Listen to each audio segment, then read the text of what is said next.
introduce the new G16. Stunning views.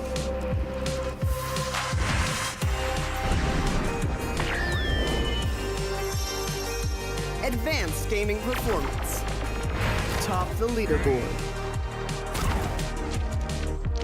Stay effortlessly cool.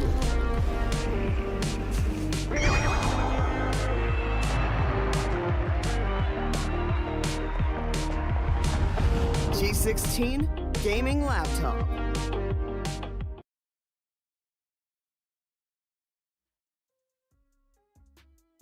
Well, hey folks, welcome back to another amazing day at the Alienware and Intel presents the Alienware Gaming Saturdays. Well, this is going to be a fun day as we are going to witness a lot of Valorant action, and along with that, well, I have to say the competition is going to be quite high. My name is Raider. Along with me, we do have Bullet on the desk. And Bullet, I want to ask you, how was your day and what are you expecting?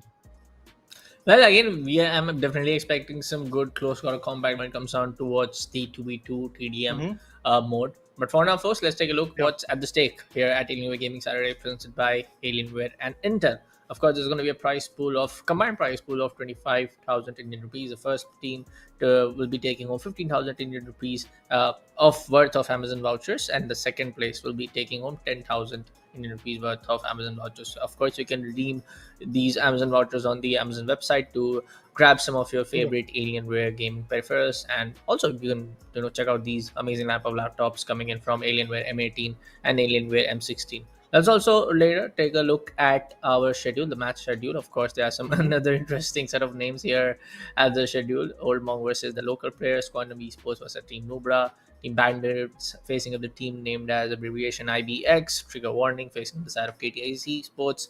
But let me remind you, folks, this entire session is happening at the Dell exclusive store, Galaxy Computech E-Mall at Kolkata, where you have also an amazing meet and greet session happening with your favorite content creator, Mizo. So, of course, if you are there in Kolkata, if you are there nearby and you want to visit the store, of course, you can get that hands-on feel on some of the amazing lineup of laptops coming in from Alienware, and also get a chance to meet with Mizo. Well, yeah, indeed, you can get a lot of insights. But for now, we want to see what happens in the first match today. Local players versus Old Monk. We have got the agent selections done and dusted, one initiator and a duelist combination coming in from local players. And on the hindsight, when it comes to Old Monks, they have decided to go with an ISO and Arena. Both of them are duelist. And of course, when it comes to this kind of 2v2 duels, I do believe duelists can give you the upper hand. But then again, the pop flashes that you have with Breach, the stuns, the aftershock, that can be also quite immensely valuable. So I feel that this is going to be a feast battle between both of them. But then again, it's just the stage number one, or should I say the early phases of this particular competition. So I think maybe it can be one-sided as well. We have seen a lot of one-sided matches, so that might be the case. But yeah, without any ado, guys, we will jump into the first game today. And starting it off, we will have to see some beautiful pistol action, as the first stage is going to bring us those pistol chaoses coming in. Maybe the classic, maybe the ghost, maybe the frenzy. Whichever weapons they're going to use is going to be interesting to watch how their precision works through it. Well, we were talking about some interesting team names. You do see some interesting IGN names as well. Garamdu takes up the first shot, but it's going to be a first kill coming in from his teammate ISO to take down the side of Breach on towards the ground position. Rena comes in from towards the left center of the map, coming in from the other perspective. Breach is going to go.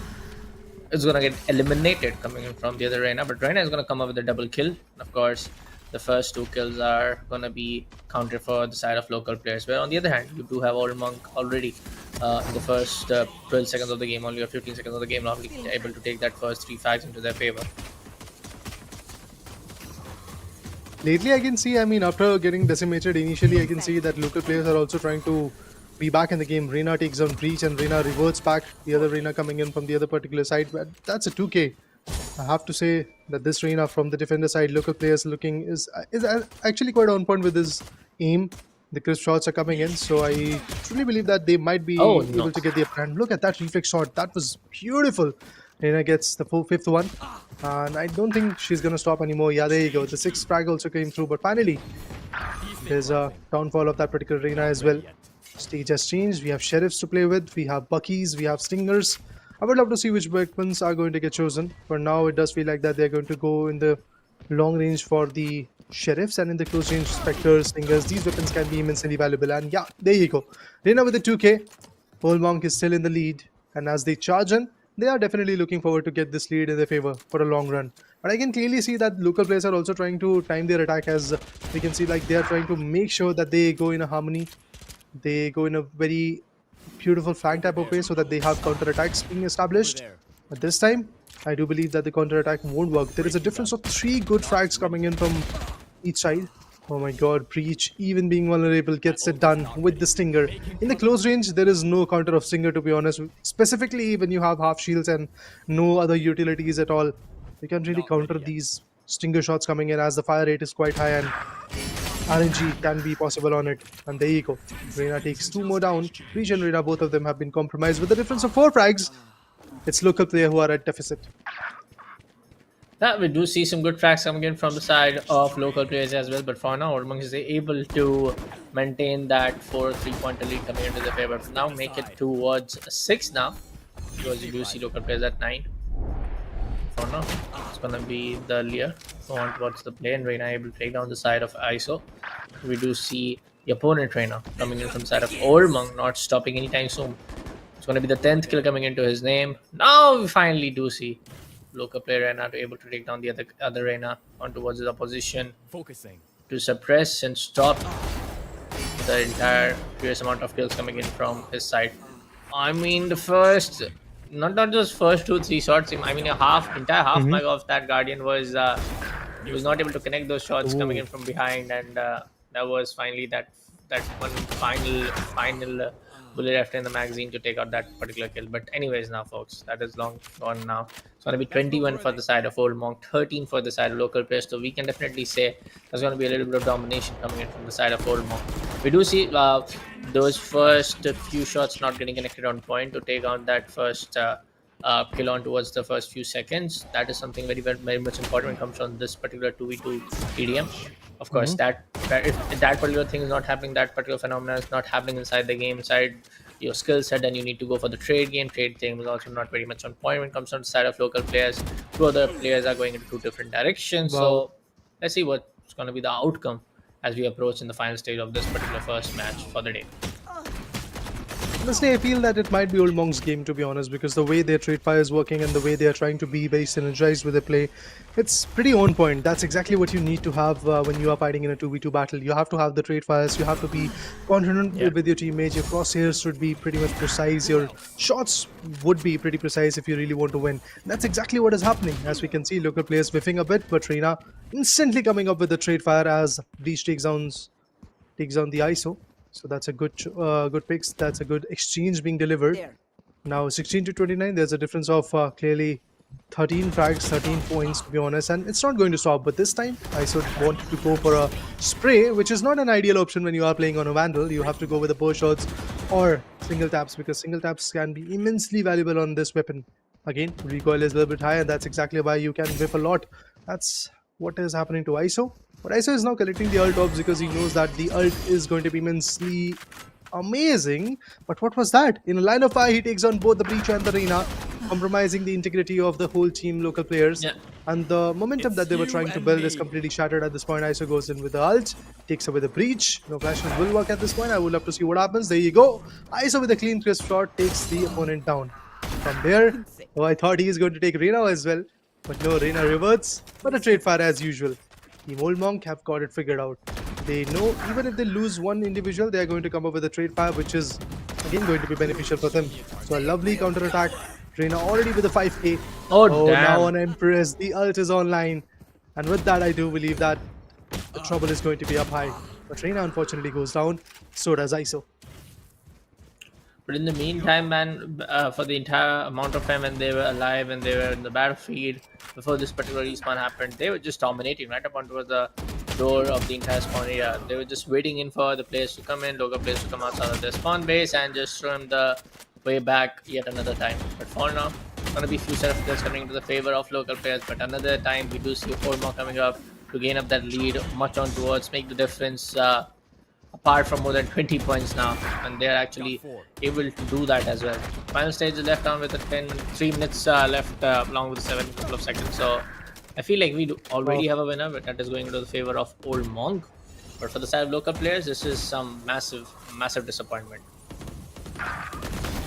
I mean, I won't go that harsh on them because then again, this is a competition where the main core part is basically to bring in the zest of what esports is and how individuals can compete against each other and how they can get some good nourishment as well. I believe local players are doing fine. Of course, there are certain setbacks that they're having specifically with the aim and the trade fires. So these are the few things that they have to work on. And in past like 1 year in the Alienware Gaming Saturdays, we have seen a lot of teams, a lot of individuals who have come through like evolve a lot along the way. Initially, they were pretty much on the back foot, and then lately they are trying to win the competition. They are securing their spots in the semifinals or maybe in the finals as well. So for that reason, I have to say that this is a good start for local players because they're not that behind. All they need to do is just get some good aim. I mean, not really get those aims, but go for the practice. And along with that, the trade fire, the coordination between them and their teammates has to be there so that they can work their way up in the ladder of this particular tournament, this particular IP, or any other IP to be honest, for the same region. But local players, as you can see, constantly struggling a bit.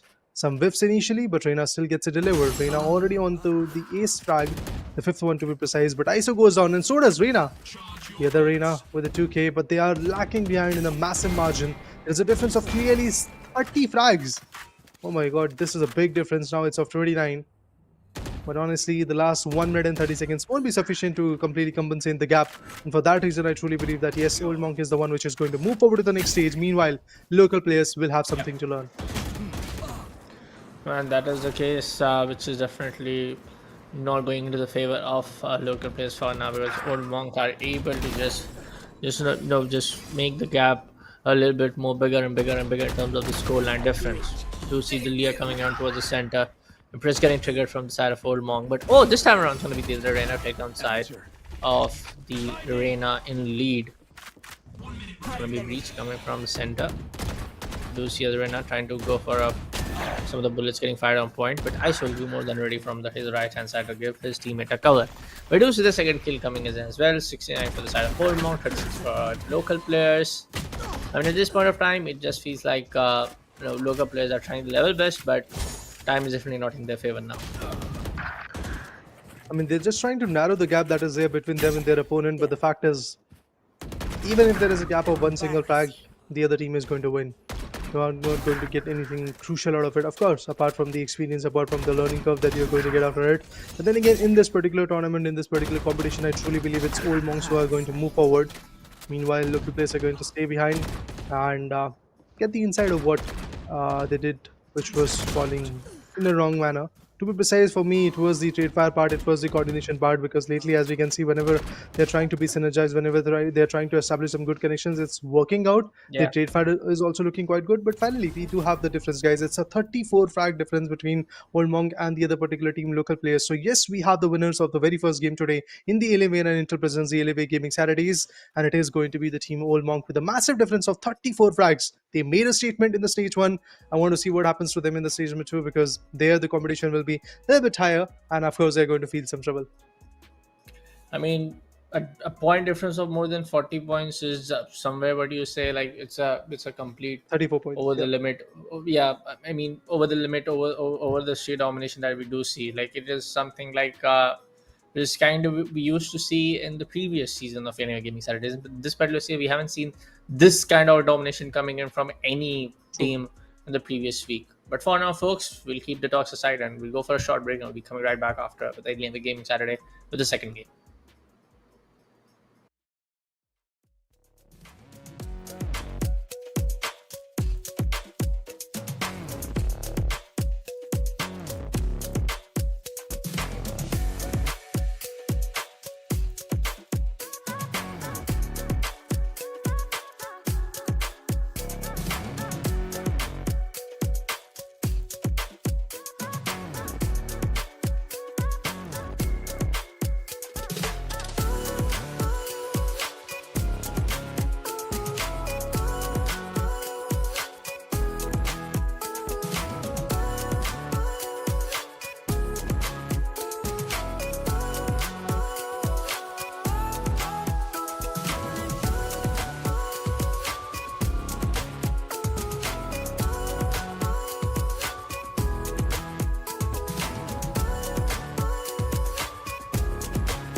Well, after a short break, we are back here at the desk of Alienware presents Alienware Gaming Saturday, hosted by the Esports Club. Yeah, well, Raider, in the first match, I mean, sheer Hmm. domination from the winning team. I mean, that was absolute True. carnage, if you ask me.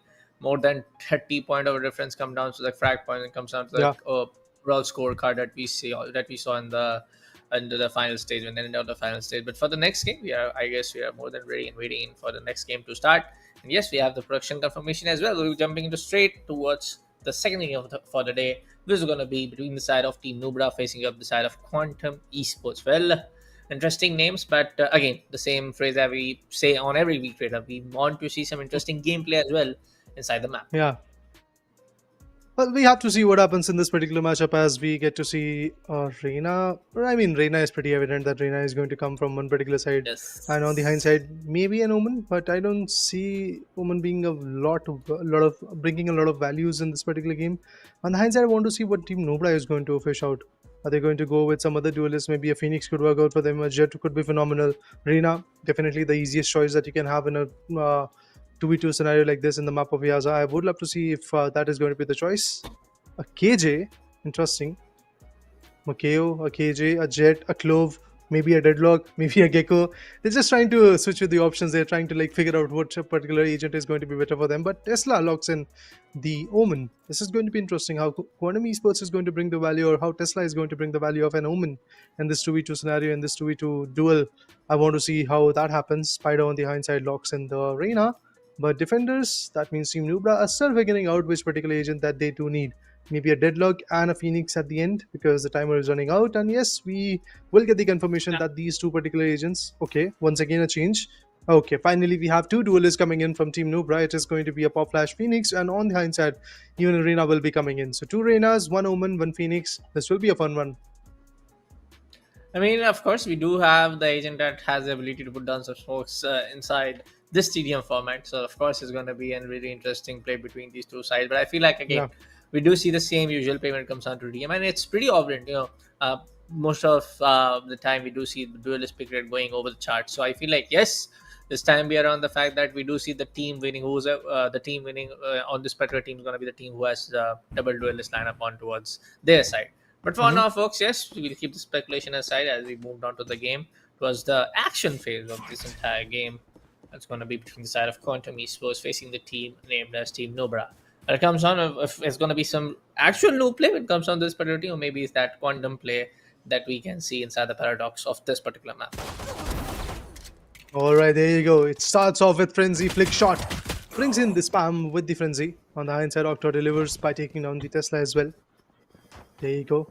Defender starting strong. Team Nubra looking good. Once again, the Frenzy domination could come, but Spider lays off some good core shots with that takes down his opponent. Even the Tesla looks good at this point because, as we can see, Octa's HP is quite low. Has to go with a heal off, but he's not going to get any of it as Spider comes up with the 2k. Equalizing the stance at this point. Team Nubra is sitting at the same point where Team Quantum Esports is. But I think Flickshot, the choice of weapon that he has got, a Frenzy, it's not going to be immensely beneficial for him, although he takes down the lower HP Tesla. But Spider reverts by taking down the Octa. So that's interesting. The way the trade fire is coming in, it's pretty interesting to see. But as we can see, Phoenix is very, very low with his HP. And he unfortunately goes down by Tesla's beautiful headshots being connected over there. Not just that, even Spider reverts back in a similar fashion. Tesla takes one more time Flickshot down. We have 6 to 3. Quantum Esports now is looking definitely on point because start was in the favor of Team Nubra, but lately, as we can see, in order to wrap up the first stage, it was Team Quantum Esports. Now we dive into the second stage. Stinger action comes through. Phoenix, it does feel like that he is an individual who loves to play on weapons which are automated, not those single tap shots weapons. There you go. He's once again going wild with it, but Spider, he takes him down. Oh, and Ares, this will be tough. And there you go. Reina goes down. With that, 6 to 9 is the scoreline difference of 3 frags. We already are in the midway of stage 2, and the difference is quite evident. Along with that, the lead is also quite big.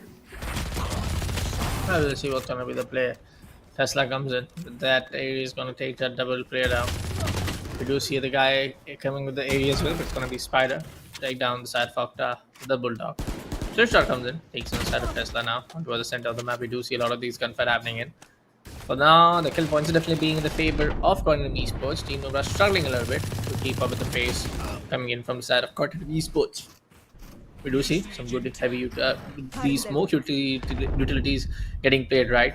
But for now, it was a little bit of confusion between both sides as the smoke effect was in play. Flickshot is able to take down the side of Tesla yet again. Flickshot comes with the second kill and takes on Spider as well. Now for now, we do see those back-to-back kills going into the favor of Team Nubra. Now this might be that comeback or the level play that they can do in this stage 3 before we enter the final stage of this second game between the side of Team Nubra and Quantum Esports. But for now, Quantum Esports is also looking to just maintain this overcourse of lead into their favor by 5 points or maybe more than that. The Guardian action looks good along with that flick shot coming up with the Spectre. Takes down Spider as well. Once again, the difference is quite evident. The ult was in vain. Nothing valuable came through. Let's see if this time flick shot is going to get something valuable. Goes in with the hot hands, but even before the hot hands could take some effect, Tesla was taken down. Tesla was slayed. And there you go. The Guardian action. If you're good with the precision, Guardian is one of the best weapons that you can really have at lower amount of creds. The value that it brings, the headshots that you can deliver, the kind of takedowns that you can bring are something which are absolutely on point. Tesla is rooting to see where the teammate is, where the opponent is, and that's exactly what he's getting. Okta gets taken down. On the hindsight, Flickshot takes down Spider. Now he's trying to take down the other guy, but Tesla is still pretty on point with his aim. Flickshot still holding the same angle. Maybe he's going to get spotted. Let's see if that's going to be the case. Indeed, Spider takes him down. And Flickshot has been taken down once again. There you go. Tesla takes down Flickshot. Kunai Vandal is in the hand. There goes some operator shots. Oh, damn. Absolute on point. Okta takes 2 down. But let's see if his crosshair is going to be precise this time or not. Because even Team Nubra knows that we do have an operator in the opponent's scenario. So that's exactly why they don't have to go for wide swings. Because if they do, they're going to get taken down exactly the way Tesla paltered down. From the other corner, we'll get to see Spider reverting back. Weapons have been exchanged. Okta is back to a Vandal. There you go.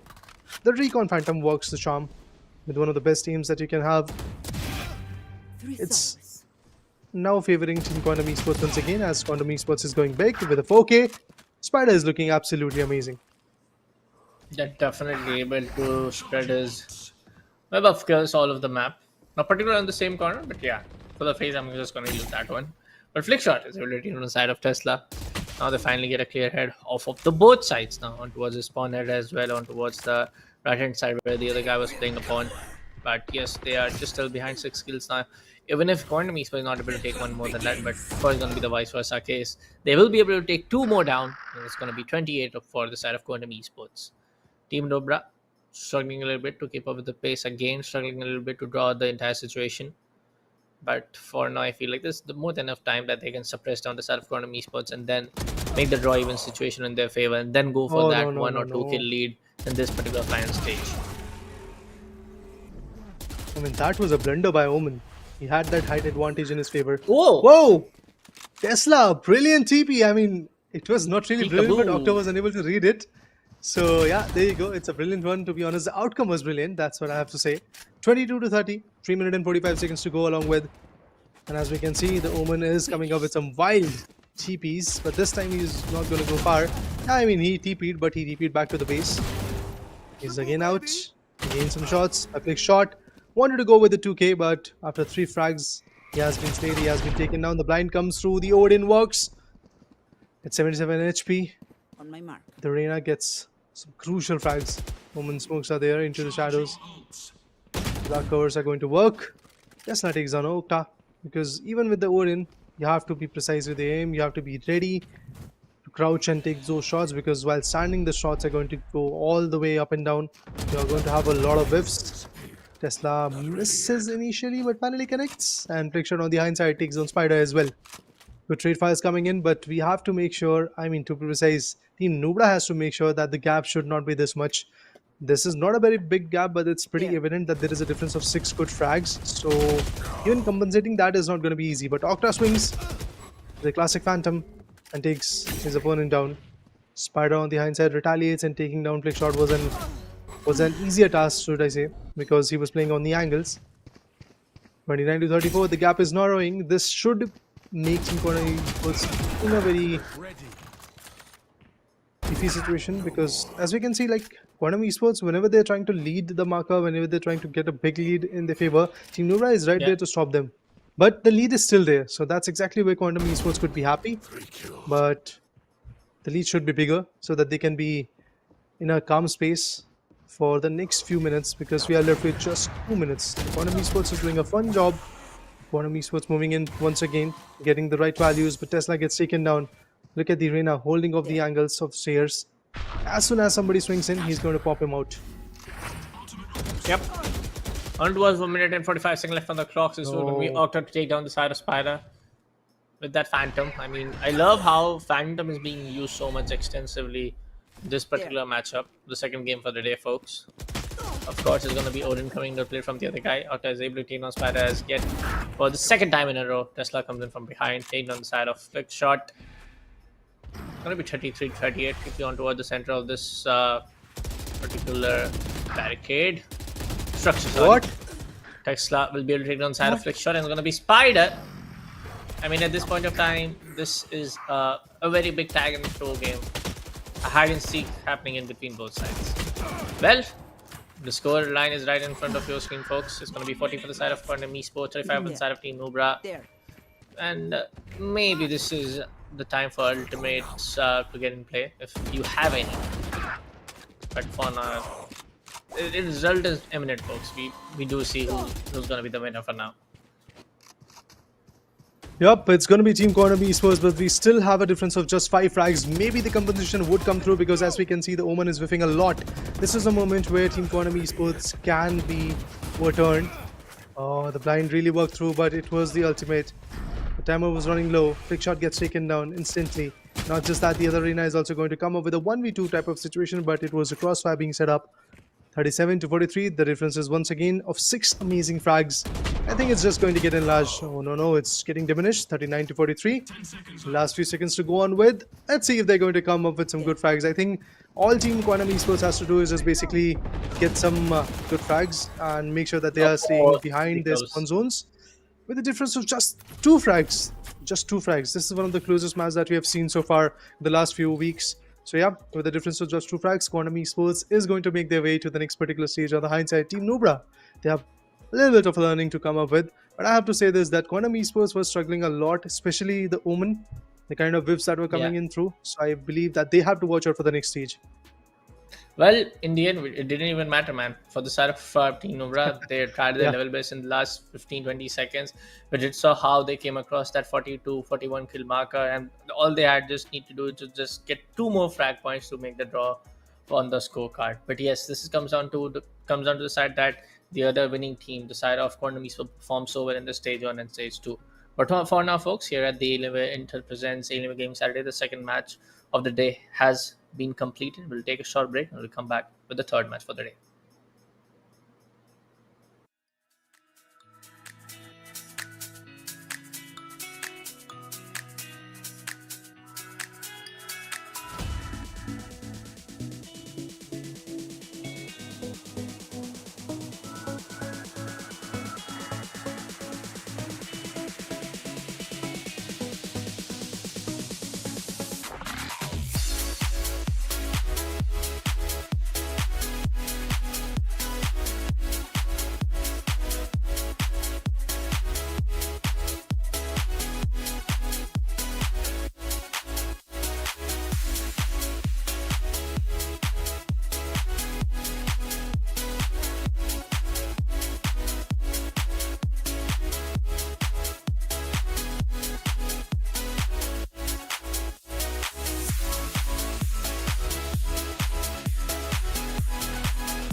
Well, as promised, though, after a short break, we're back here at the Alienware Presents Alienware Gaming Saturdays, hosted by the Esports Club. And yes, we did witness the second match itself. Again, the second match was Yeah. quite close when it comes down to the last 10 or 12 seconds of the action. The other team was just two frags away to claim up the victory, but they couldn't. But also, they're jumping into the third game for the day. That's going to be IBX facing up the team named as Team Bandits. Yet again, we do see a double duelist play from both sides. Reina over the top in terms of the pick rate. We do see Neon coming on towards the other side on towards the IBX. We do see Raze in the second pick. Yeah. So a lot of satchel, a lot of dashes will be coming through along with Reina with the pop flashes and the Leer and the dismissals. I'm pretty happy about the selections that are being delivered by both the particular sides because they've chosen some of those agents, some of those duelists which can be very beneficial in a map like PSI in a situation like a 2v2 duelist type of deathmatch. So I'm looking forward to see how they're going to deliver because at the end it really matters how you're going to orchestrate your play, what kind of trade fires you're going to build, and how the synergy part is going to matter along with the crossfire, along with the crosshairs and all of that Yeah. stuff. Your aim has to be pretty on point because if the single tap shots are not coming through, you have to go with the shots where maybe whiffs are going to come through, maybe the sprays are not going to get connected. You have to go with some different weapons because even in the previous matchup, if you see in the second game today, we got to see a lot of phantom pick rates because as you rightly called it out, a Vandal is a good choice in the later stage, in the final stage. But then again, if you're not perfect with your aim, you can go with Phantom and it can deliver the same results along with some lesser recoil. So that's exactly what was happening. Phantoms were coming through, not a lot of operator, but then Ult was coming through. That clearly shows what kind of tangent these two teams were trying to go with. But now I want to see what happens in the next particular matchup because things might be a little bit different in it, and I'm patiently waiting to see what happens. I feel like yes, this match can be that one-on-one cutthroat competition between these two sides because the first match was pretty one-sided. The second match came up very close. So of course, I feel like on the third match, the entire competition will get evolved into the competition being so very cut down towards a cutthroat match, and both of the teams pushing Yeah. each other towards the apex limit. But for now, folks, yes, we're waiting in for the confirmation that we see the match getting started. And the agents have been selected. I feel like the maps are getting loaded in, and loading times takes some of the time. But for now, I feel like Radar, there have been quite some interesting plays coming in here at the Alienware Gaming Saturday. Where it's be the second Yeah. week, where it's be the third week. We do see teams evolving one after another. In every other city, we do see some of the best teams, the best duos to come out and perform so well here at Alienware Gaming Saturdays. True. Yeah, we have seen that. We have seen the evolution, as you rightly called it out, and along with that, we have seen few teams performing in the way that we were not expecting initially. But then again, they were able to come back with a counter. That has been the beauty of team deathmatch as well. Like in the first two stages, maybe one particular team is struggling, Yeah. but as soon as the third stage and the final stage comes through, the next 5 minutes are actually quite chaotic for that particular team, which was lacking behind. So it's actually one of those situations where you can't really expect which particular team is going to have that upper advantage in their favor, but I want to see who's going to be that particular team who's going to take the advantage from the get go. Well, it starts off with IBX, pretty similar to what happened in the previous game, where one particular team was very good in the pistol round, but the other team, Quantum Esports, was able to turn it around in the next particular stage. And would love to see what the Raze is going to do. Along with that Raze, we have Reina. Well, along with that, if I'm not wrong, in the mid parts, along with the heal orbs, we can clearly see that there is other particular individual, the Reina and the Neon, that are working their way up so that they can get the frags in their favor. Nitro takes down the Reina. Let's have a look at what happens next because in the mid region, as we can see, a complete hold is there. But Reyes gets faltered down with that Max Prince, definitely delivering it out, making sure that he gets the upper hand for the team. Stage has been changed, and it's a very interesting scenario where we can see like Monkey D. Luffy is making sure that he is going to get a lot of values, but it's Team Bandits who at the end with their sheriffs, with their ghost, is picking up the pace. Well, let's see what's going to be the play, man. We do see the Ola getting that one kill. Nitro knows for a fact that Monkey Duffy is just going to be behind that particular wood box. Can be that second kill. Can come in. Corner is going to be flank, a back kill coming in. It's going to be Neon over there. It's going to be Uber. I guess he got disconnected, or maybe he just used the Nano upon his own feet. But anyways, for now, it's going to be a 9 point coming on towards the favor of Team Bandits, and IBX just on 4. If you stay in the spawn region for a longer period of time, you are indeed going to get taken down because the game provokes you to be Oh. out of that particular area. But if you stay there, yeah, the HP is going to drastically deplete, and that's exactly what is happening to the Rays. But Nitro on the hindsight with the 5th frag with a Marshall. He's pretty precise with his aim and pretty effective with it. I would love to see the Rays coming out, getting the right value for the team, but he's just right there holding the boom bot and indeed getting boomed as well. Yeah, there you go. He gets picked off. But Monkey D. Luffy delivers. Max Prince has been taken down. Stage has been changed. We are already off to the 3rd stage. The martial shots are coming through. And along with that, even the Outlaw is going to be in the fashion. So it's basically a 1v2 equation where still Monkey D. Luffy is getting the value. But Max Prince finally takes him down. And with that, precise aim. Chris Crouch, 6-14 is what we have currently. The more action is going to be there. Nitro takes down Monkey D. Luffy once again. Clear, drastic difference between them and their teammate. Team Bandits still making sure that they have the upper hand. Yep. For now, things can definitely take a toll on toward the side of IBX. I mean, at this point of time, Team Bandits are just being very disciplined with their plan of action, being very on point with their overall gun power. Nitro is able to take down the side of Monkey D. Luffy with that shot.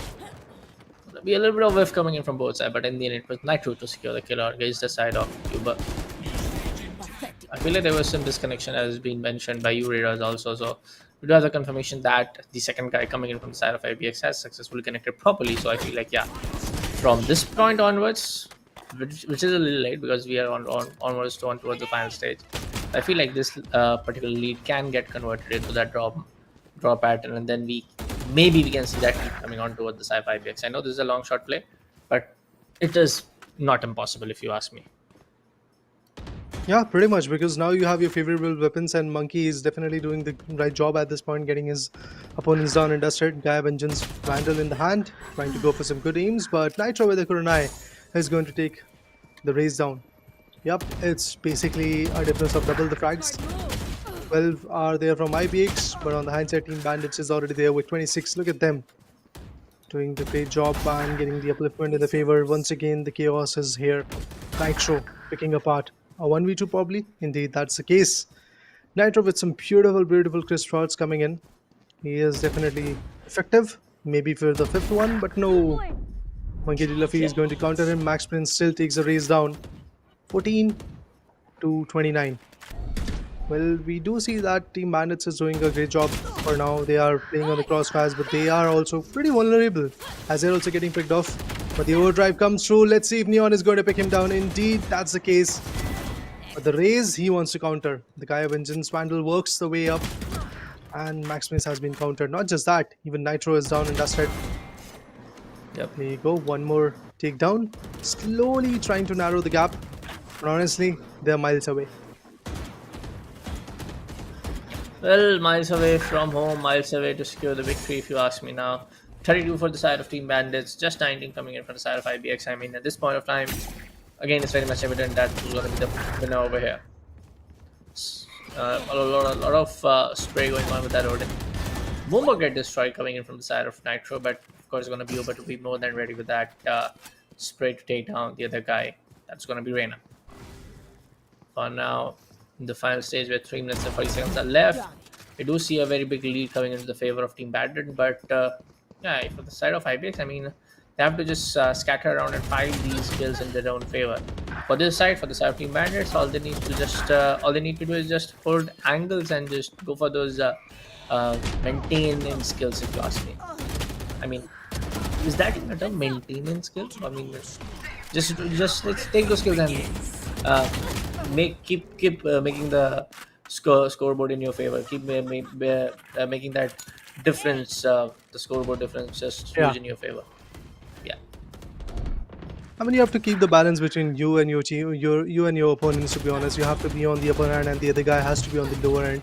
But that you definitely have to get some crucial frags. But it does feel like that at this point. It's not going to be an easy job. Oh my god, lovely shot from Monkey D. Luffy from the back end. I thought it was the Reina, but I thought it was the Raze, but it was actually the Reina. Nitro on the other corner on Empress is definitely going to counter Monkey D. Luffy. Oh, Nitro kind of guessed it right. He was expecting that the other guy is going to come from the back end, maybe probably for a backstab, and that's exactly what happened. The lead is quite evident, as we can see it's of somewhere around 17 frags. A big difference already. Max Prince takes down 2, I believe. No, it's Nitro who's going to connect the last shot, and that too a headshot. 25 to 44, difference of 19 big frags. Team Bandits, they started off very good and they are still maintaining their reign of terror. As Team IBX, they are unable to counter a lot. To be honest, Raze missed his first 4 minutes, to be honest, and in those 4 minutes, it was the Reina which was getting all the upper hand for the team, and now lately, as we can see, when both of them are back in the scene, they are struggling again. Oh, Neon, phenomenal play. Already with the 6k, the Boombot goes in, he's going to shut him down, and so does the Boombot owner goes down. The Raze has been picked off, maybe the 7th one? Oh no, it's the 8th frag, but finally after an 8k, Raze decides to go in big and bold by taking down both the individuals. Yep. For now, you do see the difference. I mean, this is another huge difference that cannot be surpassed at this particular amount of time being left on towards the final stage. 1 minute and 20 seconds left. IBX not able to secure that 30 kill point markup, still at 29. But on the other side of the team named as Team Bandits, they are just unstoppable. They are just unstoppable. 55 for now. Monkey if he gets one, make that a double. Gets on towards the 31 point marker. But it's quite evident. It's quite right in front of on our screen that who's going to be the winner. But for now, yes, it's going to be IBX who will be trying up till there and trying up to the last breath as they are alive in this particular stage as for now. Until unless that final stage gets left out and we do see the winner name right on our screen.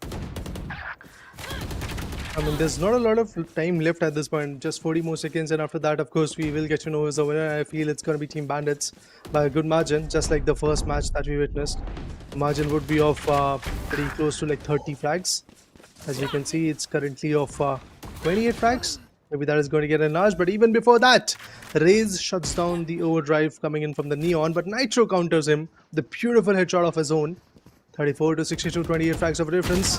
It's not a very small margin to come up with, and as we can see, it's just getting enlarged frags by frags. Maybe he's going to have that 38th frag as well, and I'm looking forward to it if that's going to be the case. There you go, 30 frags of a difference, and yes, we have the winners. It's the Bandits who are going to steal the victory and get in their favor. With a 30 frag difference, they have definitely made sure that the margin looks good. They have made sure that this is going to be a fun run for them, but along the way, they are going to completely showcase their domination as well. So a good victory for them. 30 frags of a difference definitely shows us what kind of caliber these guys are going to bring to the table. But of course, as we progress down to the next few stages, we are going to witness a lot more of a chaos and a lot more of a close cutthroat matchup. But for this one, it was absolutely a one-sided domination.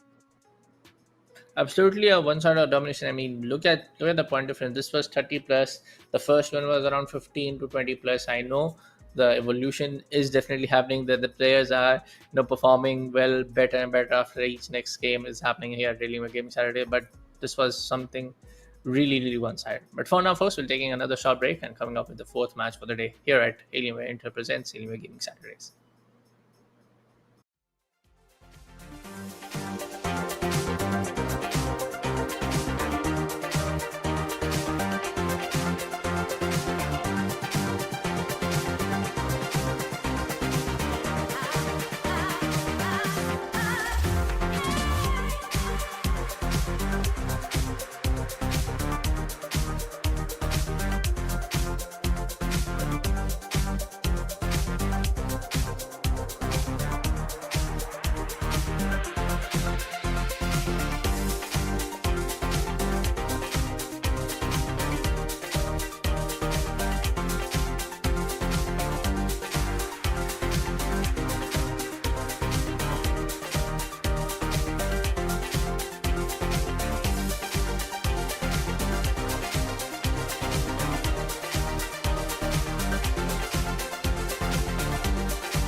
Well, as promised, after three beautiful competitions, once again we are back on the desk of Alienware Intel presents the Alienware Gaming Saturdays, which is hosted by the Esports Club. We have to see what happens in the next game because it might be one-sided, it might be one of those close cutthroat games because the previous one was definitely a one-sided one.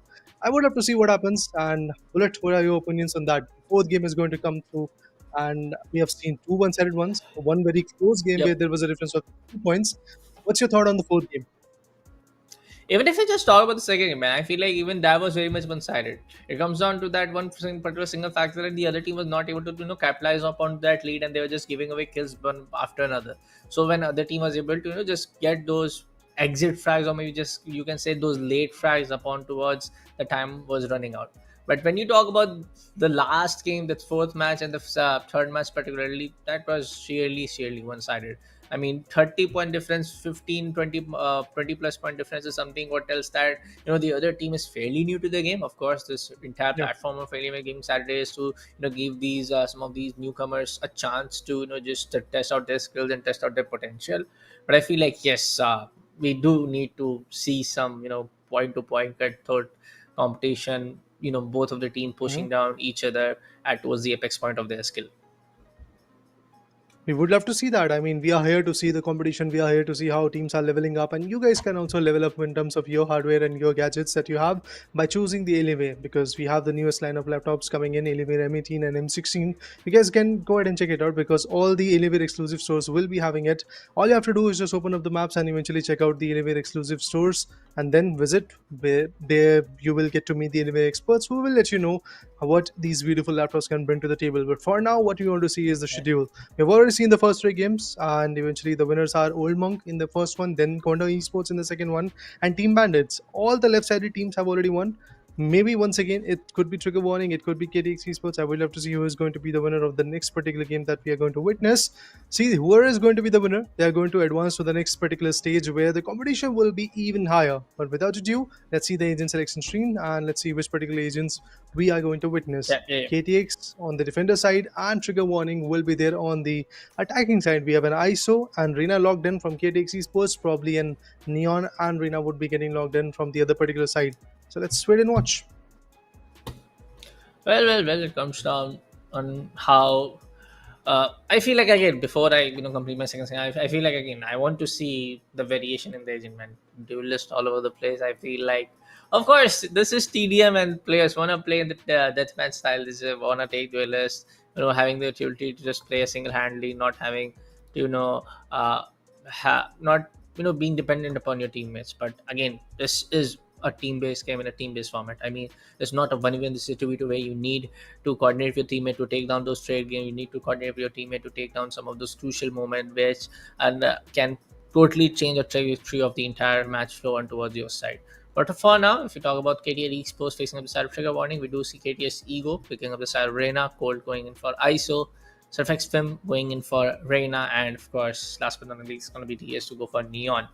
At this point in time, I feel like this might be a change because he hasn't confirmed the Neon lock, but I feel like it's already confirmed, and we'll see another duelist battle here at the 6th game or 5th game for the day. Yeah. Well, Reina is going to be evident. I mean, every now and then in every single particular game, you're going to see at least one Reina coming in. So that's pretty interesting. I mean, Reina as an agent can really bring a lot of to your table because it can heal itself. And along with that, the dismissal is there to relocate from one particular angle to another one. Along with that, you get to see the Lear where the flashes are going to work out, and in the Empress where the Brimstone Beacon, kind of a sim beacon situation is there where you have immense amount of heals. If you get the frag, you are back to 100% HP, and along with that you can have the dismissal so that you can relocate yourself. So it's very fun agent, it's a very impressive agent, but then again, if you are able to use it in the right manner, then only the right value will come through. Otherwise, even a Sage can counter that particular arena. So no offense to Sage or Sage players, guys, Sage means, but yeah, moving forward, let's dive into the action. Let's see what happens next. KTZ Sports and Trigger Warning to be precise. Well, the pistol round is already on it, and we are diving into the stage 1. Let's see who's going to have the first casualty. It could be probably Team KTX because the way Neon is advancing, Neon could have been caught off guard with a left click after some right click shots, some single tap shots. The left click really worked her way up, but KTX Ego is just going to retaliate and takes down the Reina. Yeah, at this point of time, these, I would say the first initial 2 stage kind of matters a lot. We both know this fact, man, because we have seen those big leads coming into play, completely being dependent on the first stage. 2 players that they are able to build up that lead and maintain that lead over the course period of over the time period of stage 3 and stage 4 in the final stage. But for now, we do see KTS Sports, some of the players missing a lot of shots, but DS will be able to take notes out of KTS goal. KTS will come in from behind to take down Surfx Film. Actually, this is a quite hard name to pronounce here, if you don't mind, huh? But for now, folks, joke's gonna be apart. Ego will be able to take down the other guy, the other Reina Film. He's gonna get eliminated for the 3rd time in a row, where I was just trying to pronounce his name. So Ego right on towards the 5-kill streak, 5 kill points straight up into his scorecard, and it's gonna be a difference of 4 points into the favor of KDZ Sports. 8 for the side of KTX, but this time around it's going to be a double kill coming in from Trigger Warning, and it's going to be 6 kills overall as we start the entire stage 2 for this particular matchup.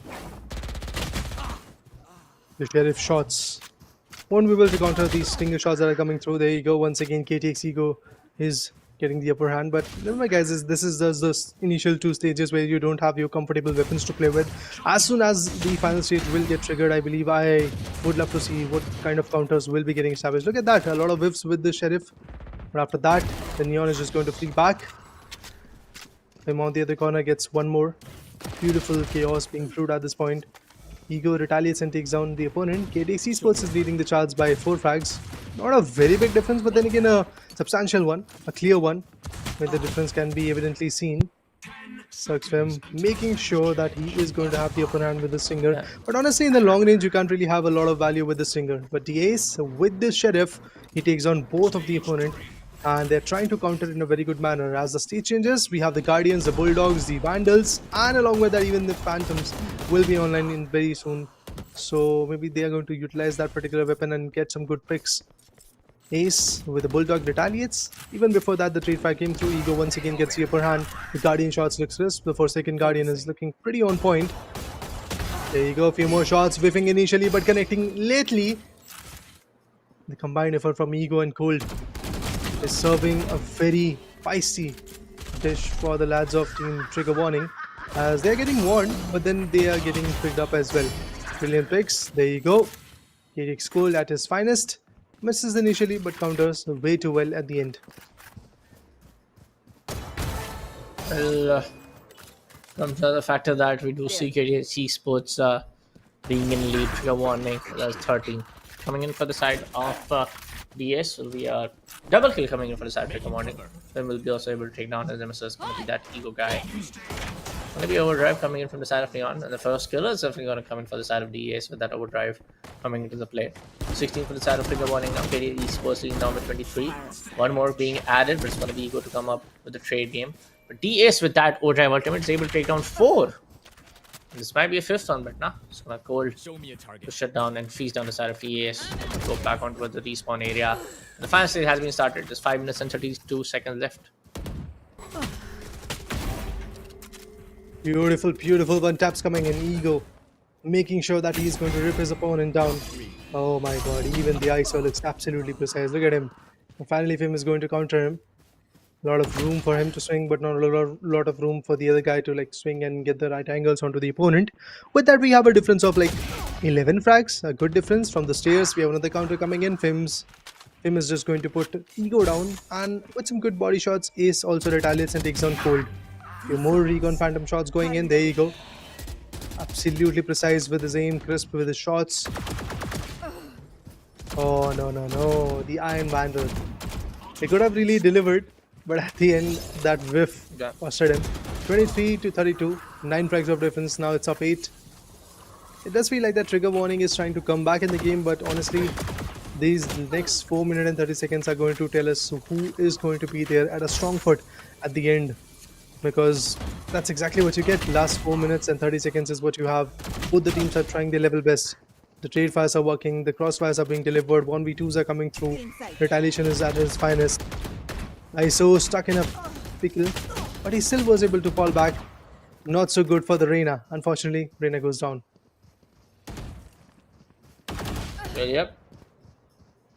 Overall, a good play coming in from both sides. If you see, this might be a complete shutdown coming in from the side of KDS Esports. Take a look at the lead. 38 into the favor of KDS Esports. Just 26 for the side of Trigger warning. We do see ICO ultimate coming in play. He's going to be the victim. He knows for a fact that where the positioning of the Neon guy, and it takes down KDS into towards the ultimate play. Going to be a second one. Count that to 4, taking on the side of him. 41 for now. And the other side is on 27. Constantly trying to get the upper hand at this point. KTC Sports is making sure that they have their fun run, and at the end they might be dictating the whole terms. 3 minutes and 22 seconds more to go. 42 to 30, 12 frags of difference. Beautiful shots coming through. Fim, look at him. As soon as the individuals come out of the spawn, they are served with some beautiful shots. The blind works. The leer definitely is going to be effective enough, but at the end Ego shuts him down.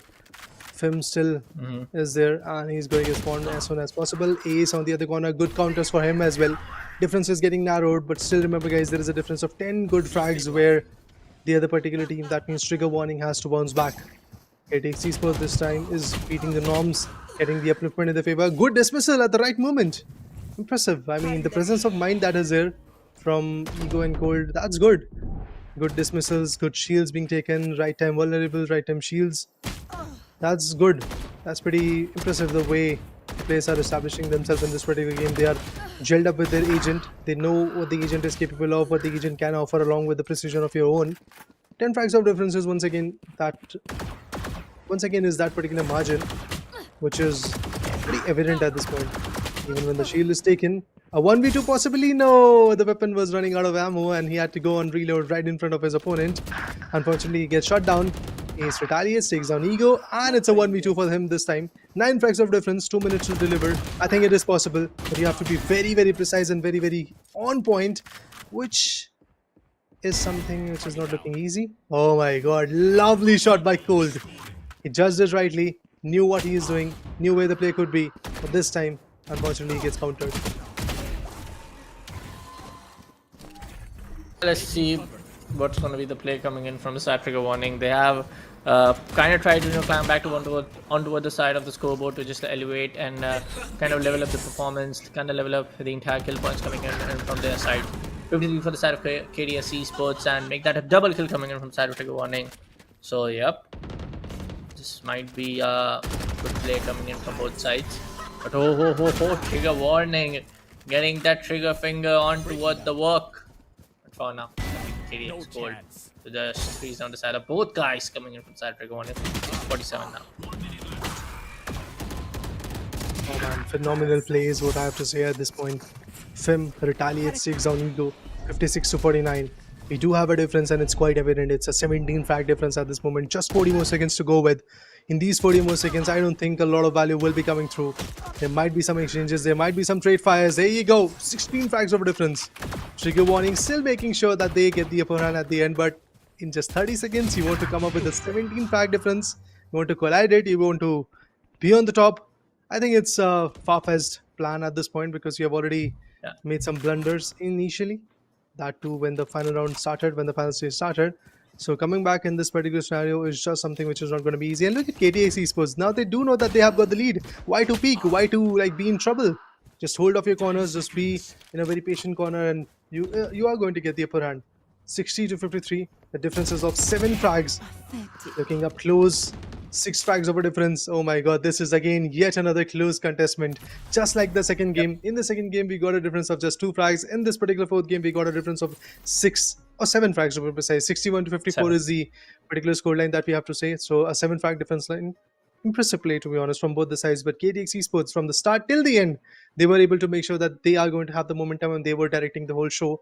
But at the end, I have to say that the other team, they also struggled a bit. They also made sure that they're going to be back in the game. And in the last few moments, we got to see that coming very, very close. From 17 frags of difference, they derived it to like 7 frags of difference. So that was a good scenario. But then again, even if there is a difference of 1 single frag, you are going to be out of equation. With that, we take a short break and we'll be back very soon with the 5th match. So stay tuned.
Well, folks, welcome back after a quick short break. Indeed, we are back at the desk of the Alienware and Intel presents the Alienware Gaming Saturday hosted by the Esports Club. We've already seen 4 interesting matches where we have seen the one-sided domination part, we have seen the complete close cutthroat chase as well. But let's dive into the schedule so that we are able to figure out which particular matchup that we're going to witness up next. So it is going to be El Duo versus Dell. Then we have 100C versus Team Uvu. Then we have Team Lal versus local players. Then after that, we will get to see INV versus Rosagola 2.0. I mean, we are in Kolkata, so yeah, Rosagola will be coming in. But moving forward, let's dive into the agent selection of our fifth match. It is going to be Dell versus El Duo. Dell will be fighting as the defenders for now, and El Duo will be there with the crucial attacking side. We have a Sage and a Reina coming in from L2 and a Gecko and a Phoenix combination. Pretty interesting combinations coming through. Both Gecko and Phoenix are going to bring a lot of pop flashes. That's what I believe. The Dizzy combination, the Wingman combination, along with that, the Mosh Pit, it is going to be quite valuable. Hot Hands, then the flashes. I would love to see how the Sage is going to be effective in this particular scenario, because Sage can bring the heal for the Reina or itself as well. But you have recovery orbs for the same region. You have dismissal and leers for the Reina for the same reason. So I don't know how crucial the Sage pick is going to be. I've seen just one single matchup in last 1 year, 1.5 years in the LA Gaming Saturdays where the Sage was actually a very vital part of the game. Otherwise, I think as an agent, Sage is not that effective when it comes to this kind of team deathmatch scenario. But yeah, let's wait and watch. If I will be getting proven wrong, I would be more than happy to see that, because of course we are here to see some different things, different aspects of the game. But as I can see, both the sides are trying to take a toll on each other. Some good shots. Lost is going to find something, and that's a crucial pick. Not just that, I think it's a 1v2 type of scenario coming through. Indeed, it is. Lost takes down Ahin as well.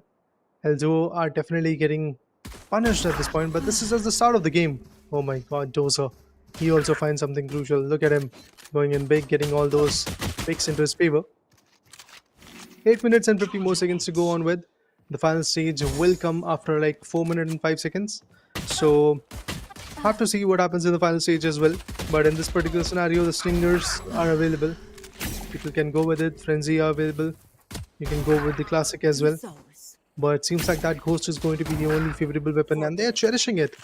Eldo now are picking the pace. Indeed, it was Dell initially which was getting the upper hand in the favor, but right now it does feel like that Eldo are in a very good run.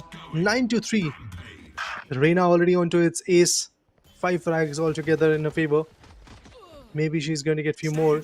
Let's see if that's going to be the case. Phoenix is not aware of where the Reina is, and Reina gets the upper hand in it. There you go. Strong foot. 13-3 is the scoreline. Has got the Sheriff in the hand now. Even more crisp, even more effective shots are going to come through.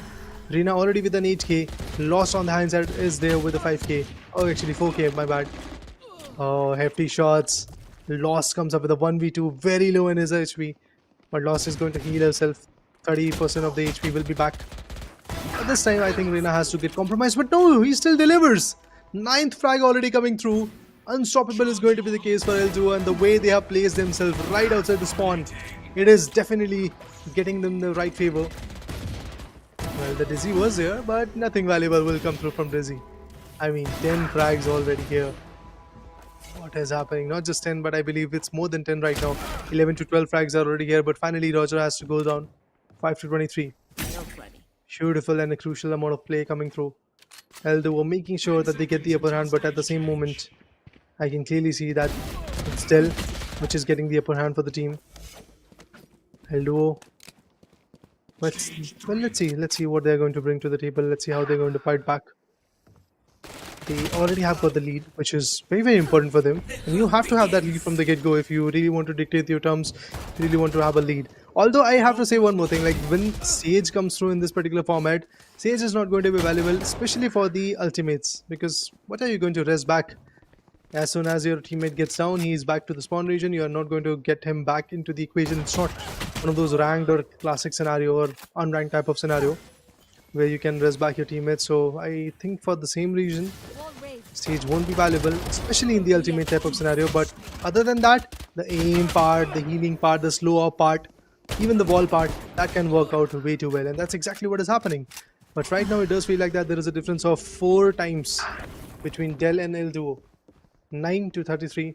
Immensely important situations are here right now. 6 more minutes are left. After that, yes, of course, the stage is going to get changed. So let's see. I mean, In 6 minutes, you will get to know the results. Stage is going to get changed very soon in just like 10 seconds. In 10 seconds more, you will get to see at 5 minute 45 seconds marker, you'll get to see the next particular stage coming in, which is going to be the final stage. Yup, at 5 minute 47 seconds, you'll get to see the final stage. And we're back here with the final stage where the Vandals, where the Phantoms are going to be a crucial part of the game. Oh my god, Senju this time goes for an RNG and takes down Dozer. But honestly, this is not sufficient. With the Prime Vandal in the hand and the Wingman being appointed, going in for the cheeky slap. The days, the sun, whatever you want to call it out. I want to see if that's going to be an effect. But there is nobody to really get the right value of it. So the Phoenix gets taken down. Not just that. Maybe even the Gecko is going to have the same fate. Indeed. 2 targets to a point with. Was confused of where the shot should be going. And unfortunately gets taken down. But Sanju this time might be able to deliver. Yes, he did. Lost takes down Ahin. But Sanju was able to take down the Reina. And indeed along with that, even the Lost has been taken down. Impressive. 13 to 41. Scoreline looks absolutely on point. Dizzy this time really worked away. The blind was pretty on point. But Lost is still going to hold out the same corner. He is kind of guessing that maybe somebody is going to rotate back from the stairs region. But Lost, as soon as he's moving forward, he gets the right value. It was the Vandal that was there in the Phoenix's hand, but he still was able to shut him down.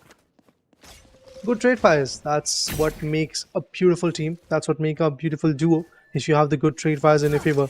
See, I love the way the Sage is trying to play at this point. He's nullifying the mid angles. He's making sure that the players peep from either the left side or the right side. And whenever they do that, they're going to get shut down for sure. Ethan, or sorry I say, Ahin, he once again gets picked off. With some beautiful flashes, he's going to work his way back. Lost finds Senju down. 16 to 45 is what the scoreline is all about. Next 4 minutes are going to tell us who is going to have that lead in their favor. Well, for now, it's definitely L duo. I think they can easily maintain that particular lead, as the way they are playing, it looks pretty on point. Weapons, yes, they are covered up with that part as well. They do have good weapons to play along with. As this is the final stage, you are easily going to get all those Phantoms and Operator, Odin, maybe Vandals, whichever choice you are going to make, that can be valuable for you. Phoenix definitely is going to get picked off. 4 frags for Reina. Maybe an ace. Indeed, it's an ace. There you go. The 5th frag also is here. 18 to 50 is what the scoreline is all about. Few more hefty shots, but this time Reina had to go down with just 5 frags in his favor, with a situation where Lost is going to revert back. Lost is going to find the way back for the team to be on the upper hand. 19 to 52. Clear-cut difference. We have a difference of somewhere around 33 frags. Now it's of 32. Well, that's a valuable difference. 3 more minutes to go along with. In these next 3 minutes, everything has to be changed, especially for Team Dell, if they really want to come back in the game. But I think it's not going to be an easy choice. I mean, even if they want to come back in the game, the main part would be how are they going to do that? Because the crossfire is not working. Element of surprise, yes, they do have that for some fights. But majorly, it's like L2 is pretty much able to read them off. It's like they have the insight of where the play could be. 1v2 scenario. Lost gets both of them down. Impressive play. Right values are coming through. 22-57. L2 is still being phenomenal. Lost takes down Ahin. Amazing. This definitely looks like one of those competitions where getting the upper hand for one particular team is just not going to be easy. Ahin sitting right outside the spawn region as he's ripping apart his opponents. Ahin and Senju, both of them have been compromised, but Senju comes out this time being invincible for the first few seconds. Takes down his opponent 64 to 24. Oh my god, now it's of 40 frags of a difference. This could be the largest difference today so far, to be precise, because we do have a lot of matches left. So maybe in those matches we are going to see even more bigger difference. Honestly, I don't want to see that big of a difference between one particular team and the other, because that will be a complete one-sided dominance coming in from one particular team. Good reflex by Lost, or should I say poor spray by the other guy, because that was a major blunder being done. Senju this time dominates, takes down Dozer. He was trying to jump around and maybe figure out where the player is. All of that inside was already collected. 27 to 69. 1 minute and 29 seconds to go with. The final stage will be over after that. Reina on the Empress, still being phenomenal as the fire rate is quite high. And I thought that she is going to get few more frags, but Ahin is like, nope, you're not going to go far enough. And he was able to completely shut her down. 29 to 72. Good difference. Now this difference can be stretched to like a difference of 50 frags. That's what I believe. I mean, it's already off somewhere around 40 plus frags. Yup, look at them going in for beautiful swings, being very crisp with the aim, with the bit. But Reina will still deliver, I believe. Oh, it's actually Lost who was trying to find out some good crucial plays.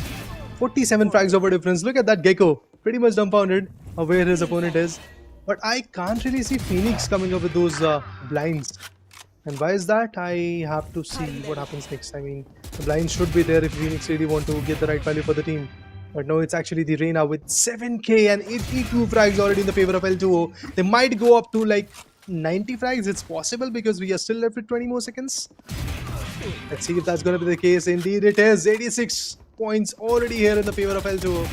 This is going to be a complete one-sided domination coming through. That's for sure. Ahin, yup, he once again delivers, takes down his opponent. Last few seconds, 5 seconds. Give me one more frag, man. Give me one more frag. Yup, there you go. Oh, actually, it's back to a 59 frag difference. I thought that it's going to be a 60 frag difference, but it's guys actually 59 frag difference. A valuable one, to be honest, for L2O. They are going to make sure that they showcase this dominance in the next few stages as well, because the first stage is pretty much done and dusted. What a valuable way to win this particular matchup. What a way to, should I say, showcase your dominance in this particular scenario. 59 frags over difference.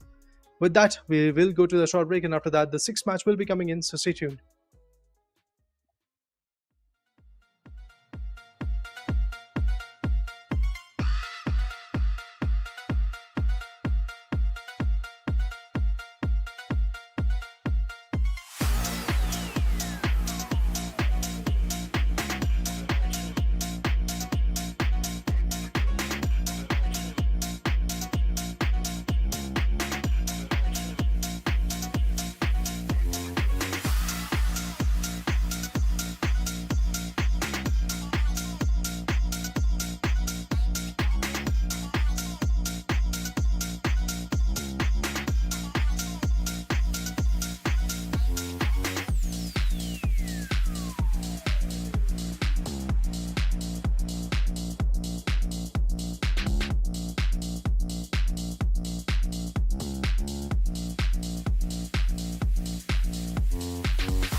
Well, guys, as promised, indeed, after a quick short break, yes, we are once again back at the desk of Alienware and Intel presents the AV Gaming Saturday, hosted by the Esports Club. We've already seen few interesting matches where the close-sided matches were also there, one-sided domination were also there.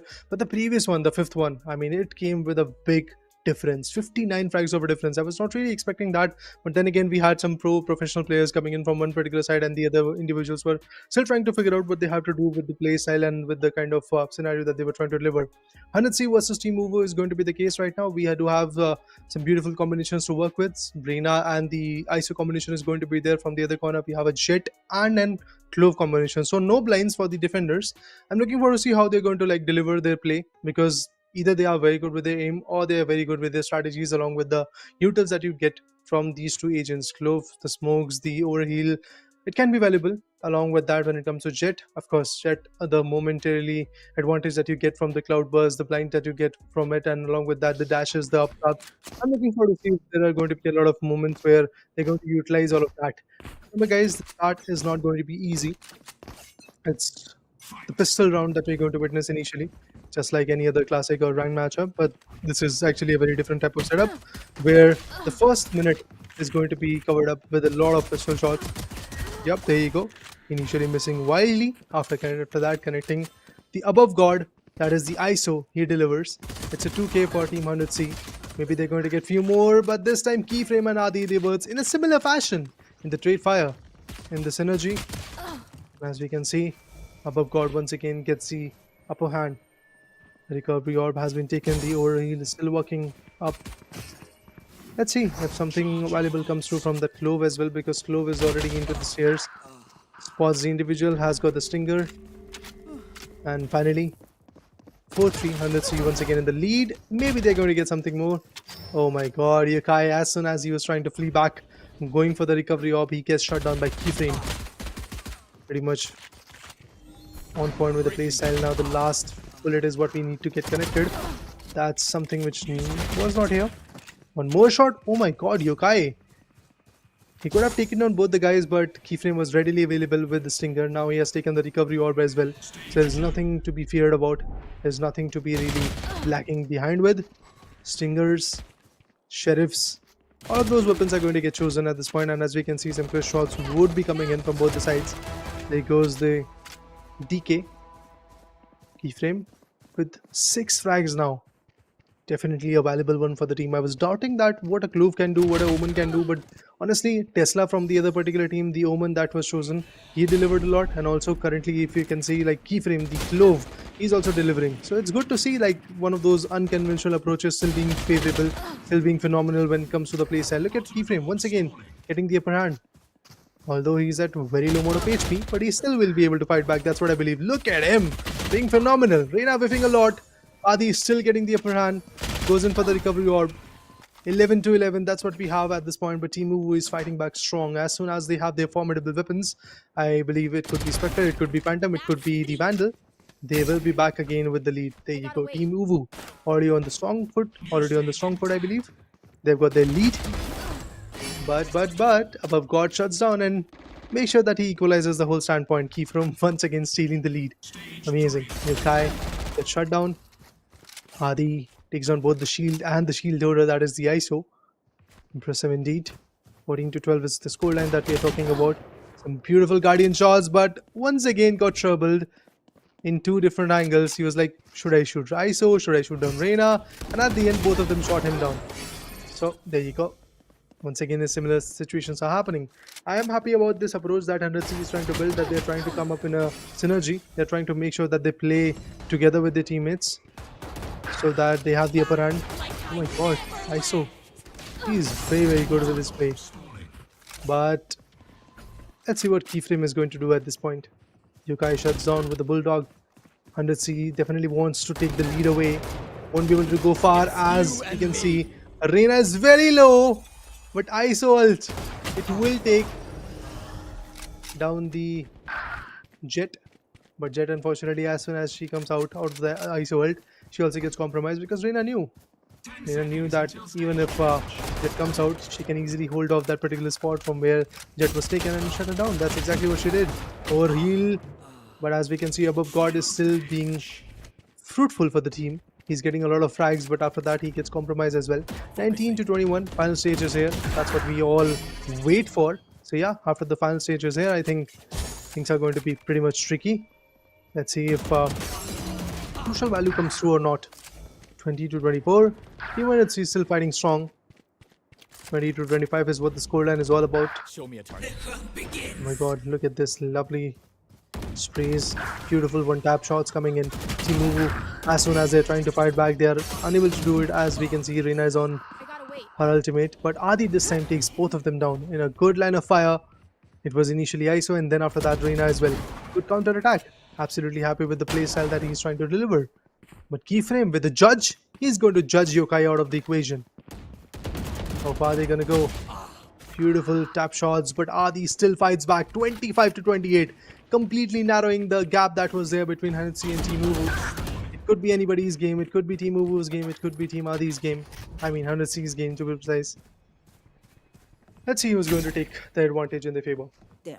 Some ult orbs, some recovery orbs. These things have to be in your favor. But I doubt this choice of an op. But Yokai has been shut down. With that, the knives will come through. Unfortunately, not even the knife, not even the op. Nothing will be valuable. As once again, Team Hanetsi is in lead. Once again, Hanetsi is dictating their terms. They have got the momentum in their favor. It is going to be a tough task for the lads of Team Uwu to fight back with. Just like the previous game, this one could be a one-sided one. Hanetsi are now taking the lead, and it's a good one to be honest. It's an 8 frag lead. Of course, not bad, that big of a lead, but it's not a bad lead to be precise at the same point. It's a good one. Shots being delivered. Adi shuts Yokai down. Few more hefty shots. Above God goes down. Adi is that one individual from the particular team of Team Uwu who is very good with his aim. Look at him going crisp with the shots. Indeed, a 4K. I want to see the other guy, Keyframe, also delivering the same value. Oh, that's an ace. But no, that's exactly what I was talking about. I mean, Keyframe every now and then lacking behind. He has to be the phenomenal star of this particular matchup. But that's not the case. 3 minutes and 20 seconds. 4 frags of a difference. Whatever 103 was building, it's shattering at this point. The difference is just getting narrowed. Let's see what happens next.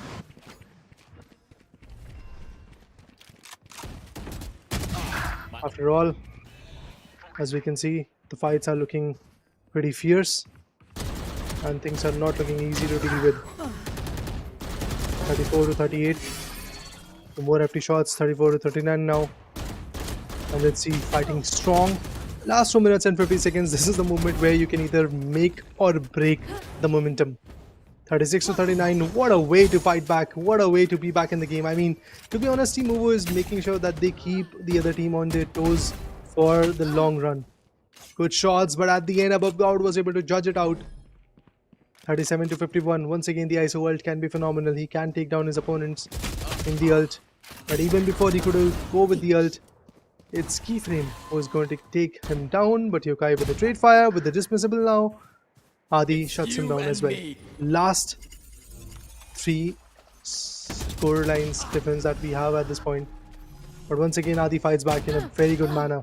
Amazing, man. But unfortunately, Jet was caught off guard in an open space, and that's exactly why Jet was taken down. Keyframe with the overheal now. And the other guy with the Empress. This is going to be a tough one. 3 frags of a difference once again. Let's see who's going to deliver. Oh my god, Yokai takes down Keyframe. Absolutely phenomenal play. A lot of whips initially. Adi takes down the other guy. Above God has been slayed. Wants to go for the recovery of. Well, he is going to take it away. The Cloudburst saves him from the arena. Above God still was able to get him down. 43 to 46. What a close competition this is, man. It could be of anybody's. It could be of 100C's. It could be of Team Uwu's. But so far, it does feel like that 100cc is in command. They're going to go in for a long run.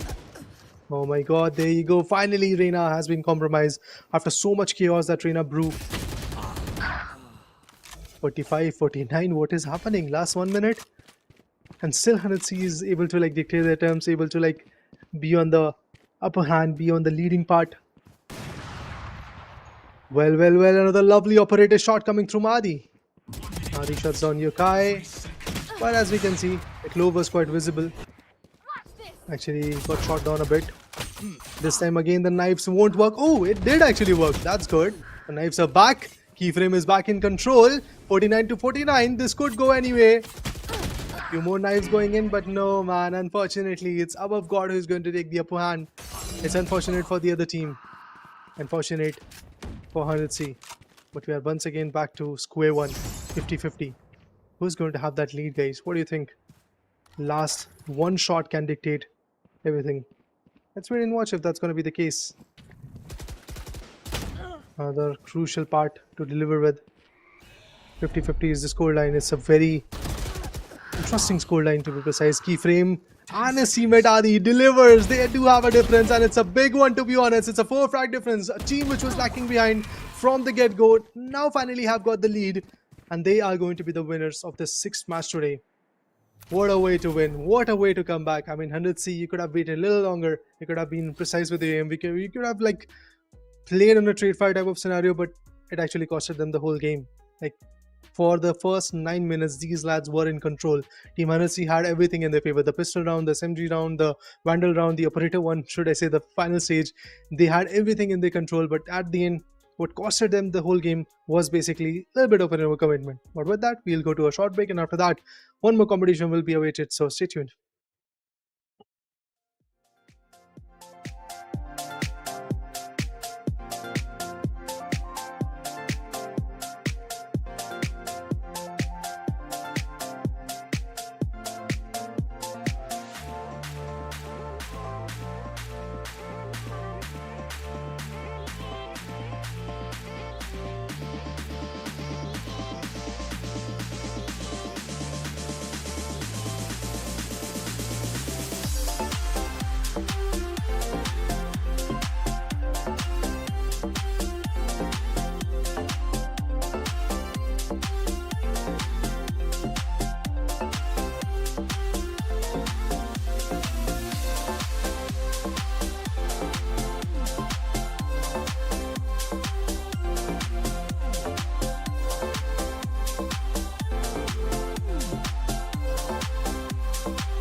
Well, guys, we are back again at the Alienware Intel presents the Alienware Gaming Saturday, and of course, it is hosted by the Esports Club. We have seen few interesting matches, to be precise, 6 to be precise, and along with that, in these matches, we have seen a lot of close one-sided matches. We have seen close cutthroat matches as well.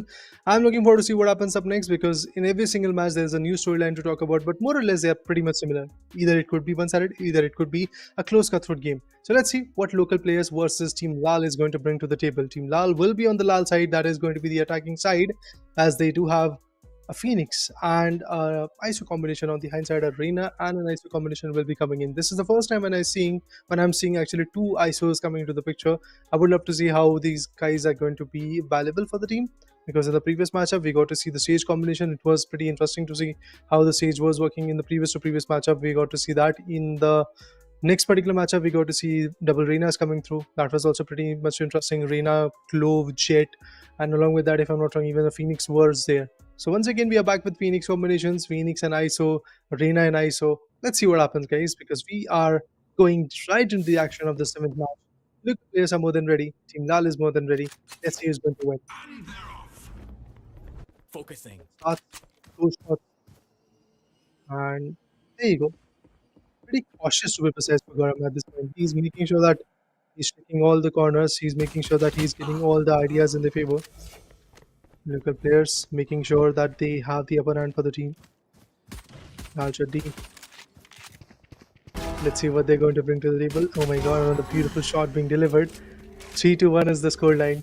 Local players still looking good as they do have the lead.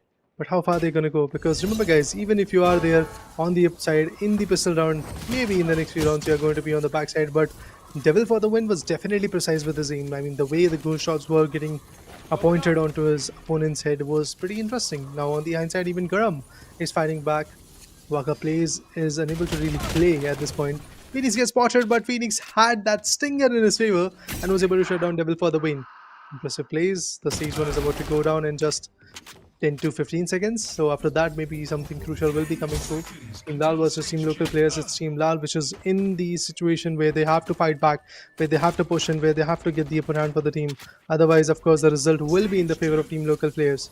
But after seeing the previous matchup, the way everything changed in the previous matchup after like 30 seconds, after the last 30 seconds were left, things like that can happen again in this particular competition as well, because so far it looks like a close matchup.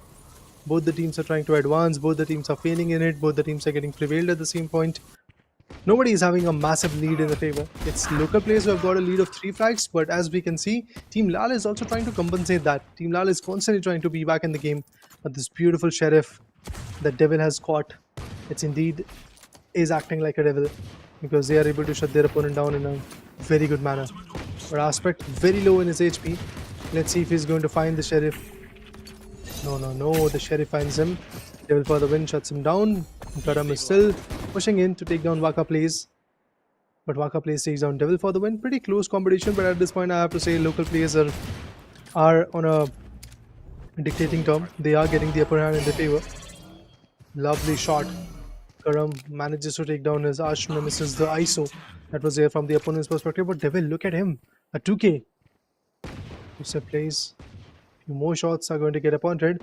Local players definitely are dictating at this point, but they have forced Team Lal to stay back at this point. Being blinded is going to be the case, but look at the whiffs that this individual had. The sheriff, nothing valuable came through, and after that, as soon as the blind effect was pretty much reduced to 0, the Reyna was able to take his opponent down. Impressive freestyle. Wow, look at Garam. Precise with his aim, but finally gets taken down by Waka Plays with the Bulldog. You can clearly see the difference. One guy is fighting with Sheriff and the other one is with Bulldog. And still, in the major share of fights, it's the Sheriff guy who is getting the upliftment because of the precision that he has got. Of course, Sheriff is a very good weapon, but then again, it's not an automated one, where if you miss one shot, you can instantly go for another one. You can't go on an auto mode with the Sheriff. But there's a difference of 11 frags for now. Lately, Team Lal is just trying to constantly be back in the game. Won't be an easy task for them. ISO goes in for the ult, takes down the ISO, I guess. Yeah, ISO versus ISO is going to be the case.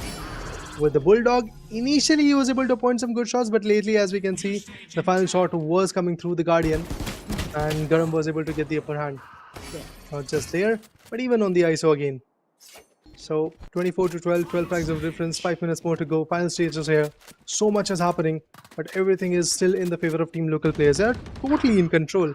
I think they can be in control for a long run because of the play style that these guys have got. Like, they are pretty cautious about their aim. My god, even when Reina was blinded, she still delivers. Lal are in a very tough situation at this point. But Dude on the hindsight is also shooting down Aspect. Waka plays also goes down. 2k. Crucial 2k is coming in. But this time it's a 1v2. Oh, he still gets it done. Wow, that's amazing. An ace with a 6k. Maybe he's going to get the 7th one as well. Yes, he did. He misses the initial shots, but he delivers in the last ones. Oh my god, what a satisfying shot that was. Garam takes down Waka plays for like 4th time, I believe, as soon as they come out of spawn. And look at the kind of scenario. These guys have started to like not come out of the left region because it's Garam Dude who is instantly able to compromise them. But Lal once again are fighting back. Waka plays, shuts down Devil for the win. ISO versus ISO is once again a situation that we are going to witness. Oh my god, this time Baka with the Forsaken Vandal. He shuts his opponent down. Over there. Pretty precise plays. Devil for the win shuts down the ult of this Phoenix. But 18 to 39, a good scoreline to be honest for the lads of team local players, because they do have a very interesting, intricate lead in their favor. It's a good one. Garam still fights back. Aspect and Waka plays have been shut down, but this time Devil for the win goes in early. 41 to 19 is what we have at this point. 22 frags of a difference. Good difference. A one-sided domination is what I want to state, if that's going to be the case at the end of the competition as well. 3 minutes and 50 seconds more to go, along with pretty tough competition, pretty tough equations to tally with. 42 to 20. Garam once again fights back, and it's Aspect who has been taken down. Waka plays back to the spawn region. This time, I thought maybe Waka Place is going to take down Garam Dude, but that's not the case. Garam is still one on the upside. What is happening? Garam is very, very precise with his aim, but this time there was nobody to really cover him from the right angle. That's exactly why Aspect was able to shut him down, because Aspect initially takes down Devil for the win, and after that, the number was of Garam, and both of them have been picked off. ISO and Reina pretty much challenged at this point. Shots going in, 49 to 22. Lal still is retaliating. Still is fighting back, but team local players are just a little bit better, a little bit effective. So these localites from Kolkata are definitely on point. The way they are playing, definitely precise with the aim. Although they do have to figure out a lot of things to be precise. The trade fires are good, but then again, they don't really have to plan a lot of things in this particular matchup, especially when their other things are working out. Like, they are being very casual with their aim, they're being very casual with the play style. There's nothing like that calculative coming in from the lads of team local players, but they're still able to deliver it in their favor. So that's the best part. The champion phantom won't work, buddy. You have to have that aim. Waka plays, he's going to lose this one. There you go. That's exactly what happened. And from the other corner, Aspect is also going to get shut down. Once again, the RJX Vandal is going to be the top-notch one. Devil for the win, and his teammates are delivering. 56 to 25, there is a difference, and it's a big one to be precise. A 33 frag difference. Now it's of 33 frags. 2 minutes and 13 seconds to go. I don't think so that's Team Lal is going to fight back a lot. I mean, they might be able to get 10 or 15 frags more, but on the hindsight, if we see, local player can easily go north of 70 frags. So let's see if that's going to be the case, if they're going to get 70 frags in their favor or not. Crucial picks.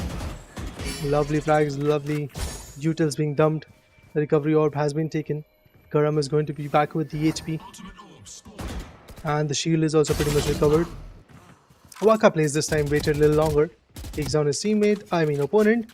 On the hindsight, Devil for the win had to go on a situation where he didn't have a lot of ammo. Unfortunately, initially the flash came through, and after that the pick. What is happening? Every time when ISO ults, it's the other ISO who gets picked off. Not the Reina, not the Phoenix. Interesting. Devil for the win shuts down the equation where Phoenix could have been quite crucial for the team, but now it's a 34 pack difference. Another ISO versus ISO, I believe. Yeah, that's the case. What is happening, man? Every time when the ult happens, it's ISO versus ISO. 65 to 30. Reina knew where the player is. I mean, it was Phoenix who knew where the player is, and he shuts him down as well. Devil for the win this time with a beautiful crisp shot right in the heads of Waka plays, and also on Aspect. Shuts both of them down. Once again, it's a similar situation that I'm trying to look forward to. 69 to 31. The difference is quite evident at this point. Yes, it is going to be the winning scenario for Team Local players. Nobody can really deny it because in the last 40 seconds you can't really bring in the A game. It's a 42 frag difference. Look at that massive difference. I mean, what a way to win, what a way to deliver, what a way to fight back. Now it's a 41 frags. It's going to get enlarged, that's for sure. There you go. 42 frags difference. I'm not even going to consider the frags that the other guys have. I'm just going to talk about the difference that is there between one particular team and the other one. Currently it's of 43 frags. Okay, interesting. But a backstab will be coming in, although it's still not sufficient. Garam shuts down Waka. Amazing. Devil is already there on 40 frags and the other guy is at 39.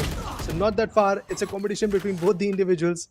And now I feel Devil might be at 41 frags, but we have our winners.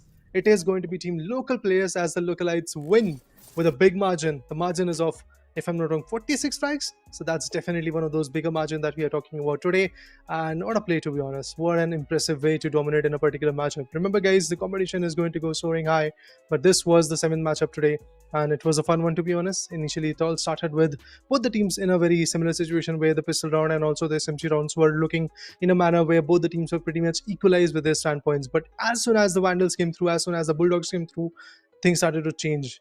It was Team Local players which was getting the lead in their favor, and what a way to win this particular matchup. With that, yeah, the 7th match is pretty much over, but I would once again urge all of you guys to make sure to visit the Alienware exclusive stores, because right there you will get to see what Alienware has to offer when it comes to the M16 and M18 lineup of laptops. With that, a short break will be queuing in. After that, I'll be back very soon, so stay tuned.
Well, guys, we are back again on the desk of Alienware Rental Presents, the Alienware Gaming Saturdays hosted by the Esports Club, and we have already seen a lot of interesting matches where a lot of interesting things have already happened. We have seen the close cutthroat gaps, and also along with that, close matchups is something that we have witnessed. One-sided domination is something which was there in the early stages, but lately it's more or like.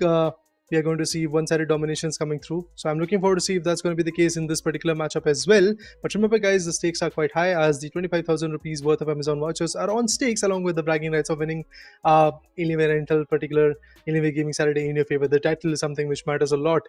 So I'm looking forward to see which particular team is going to win. Along with that, who is going to have that upper hand in the favor. I would love to see who is going to take that particular advantage in the favor.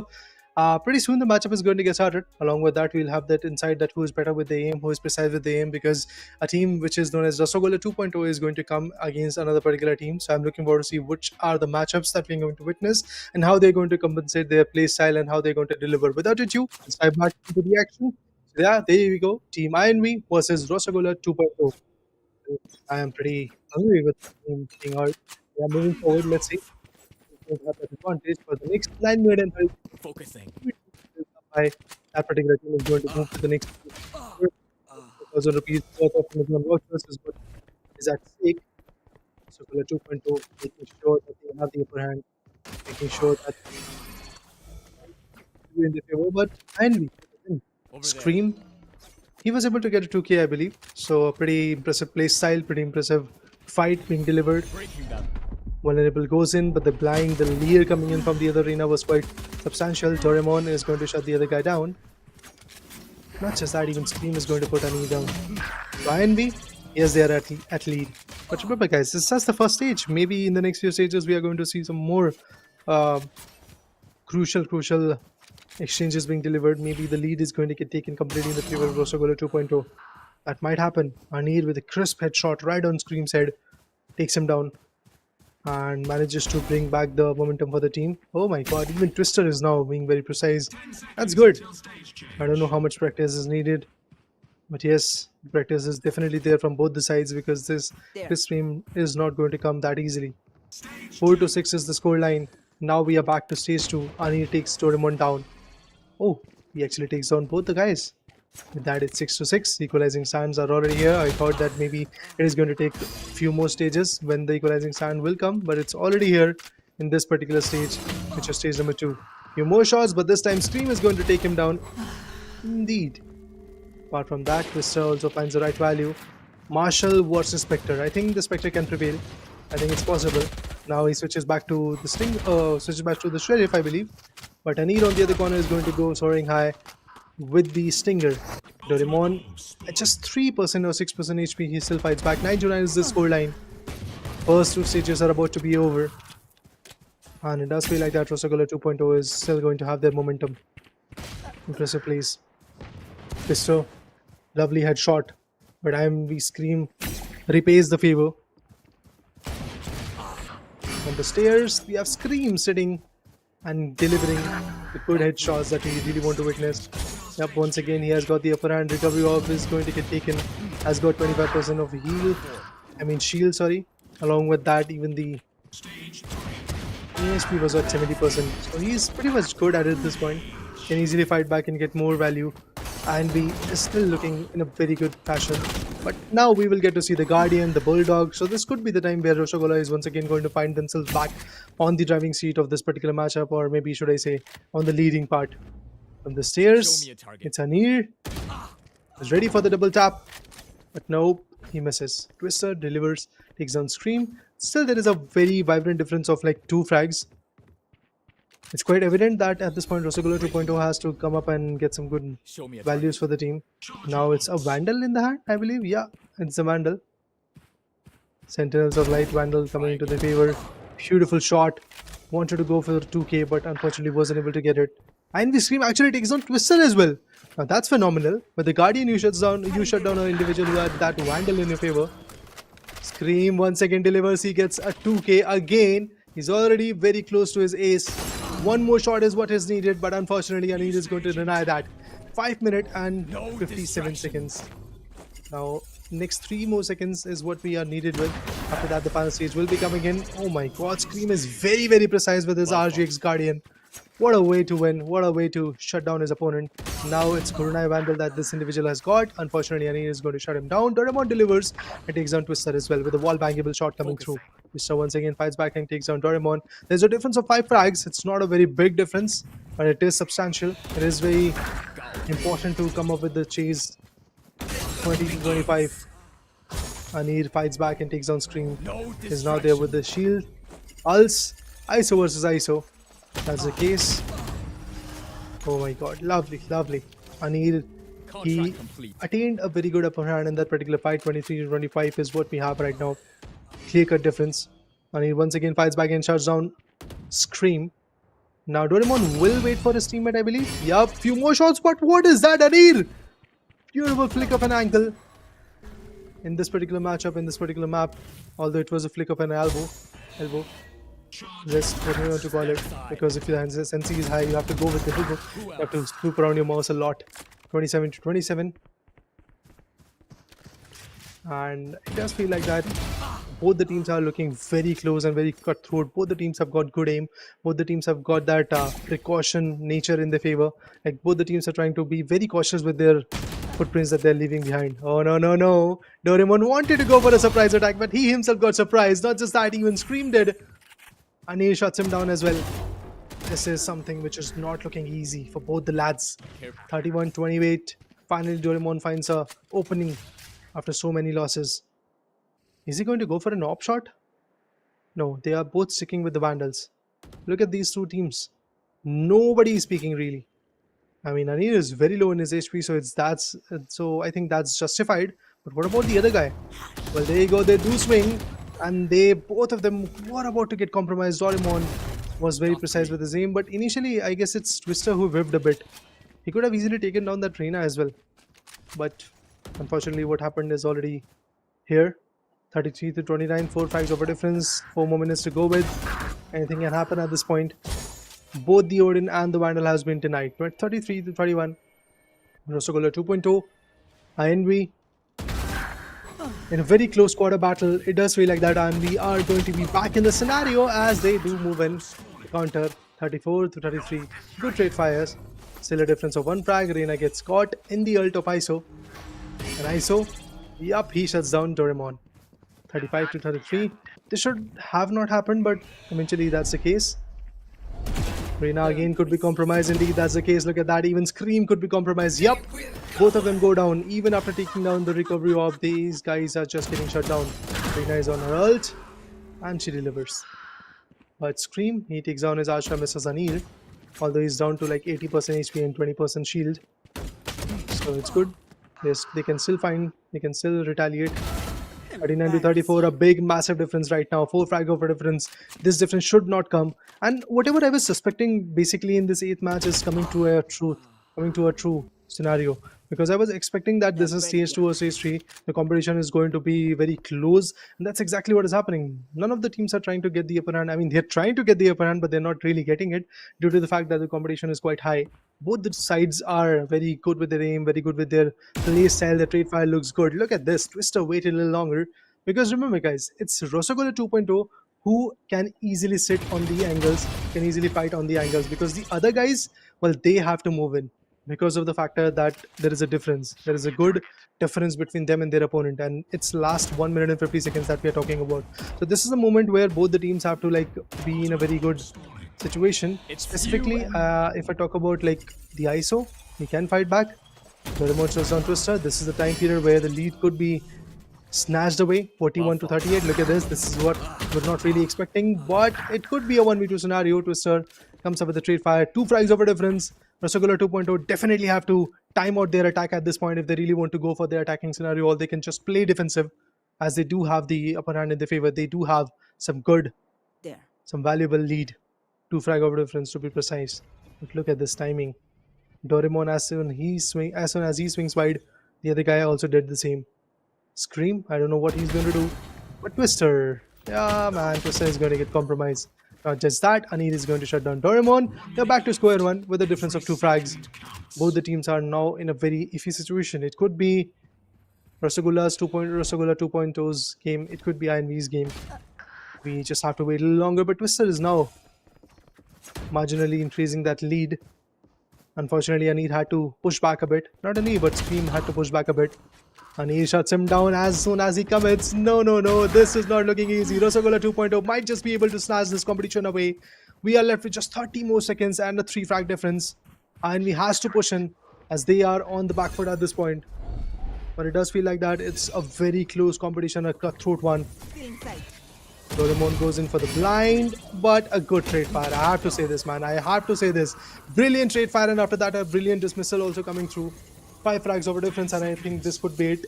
I think this could be the gap between these two particular teams because there's nothing really valuable that can come through.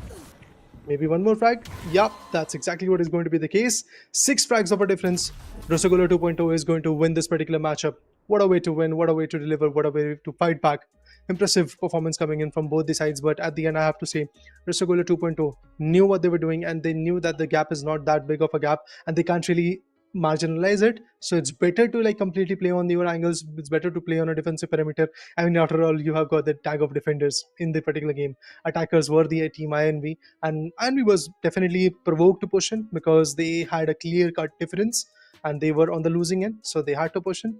They were able to get the upper hand, like they were able to close the gap to down to 2 frags of difference. But at the end, it was Anir which was able to get the upper hand for the team. It was Twister, the Reina, which was able to once again get the upper hand for the team. And that's exactly how they were able to get it done in their favor. But I believe this is it, guys, for today. All the matches which are here on the stream are absolutely on point, were absolutely on point. We got to see a lot of beautiful exchanges between both the sides. 16 teams competed against each other. Good amount of fight was there. But guys, this is it today for the Alienware Intel presents the Alienware Gaming Saturday hosted by TEC. We have already seen a lot of impressive matches. I hope you guys enjoyed the day, because if not, I think I have to say that the competition was absolutely on point. You should just rewatch it. On the hindsight, guys, yes, make sure to check out the Dell Alienware M18 and M16 laptops, because they are absolutely power packed and powerful performance will be there. All you have to do is just basically open your maps, check out the Alienware exclusive store near your city, and just visit it. The talents and the experts will be there so that they can guide you along with your budgets, along with your preference for the laptops. But this is it, guys, for today. We'll be seeing you on the next stream. Till then, peace out. Thank you for joining us. Bye bye. Peace out.